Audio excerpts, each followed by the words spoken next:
May nakikita nga bang multo ang batang ito sa loob ng simbahan? Asan? Asan? Doon. Daming tao. Madaming tao. Eh, walang tao. Saan? Turo mo nga. Lagi.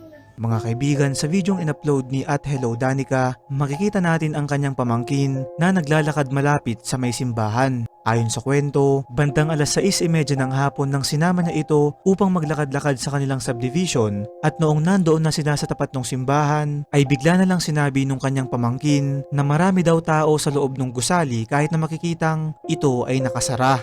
Ngayon mga kaibigan, alam nyo ba na may isang paniniwala na nagsasabing ang kapanganakan ng isang tao ay kasabay ng pagbukas ng third eye nito na siyang nakakakita ng iba't ibang espiritual na nilalang na unti-unting nagsasara habang tayo ay tumatanda.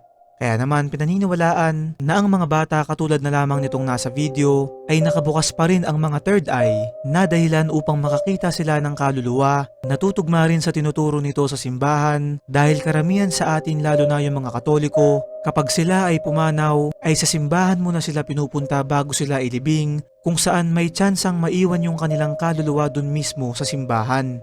Ayon naman sa ilan na iba raw, nasabi lang ito nung bata dahil nasa kanyang memorya na madaming tao sa simbahan kapag sila ay nagsisimba. Ikaw kaibigan, meron ka din bang ganitong karanasan sa iyong anak o pamangkin?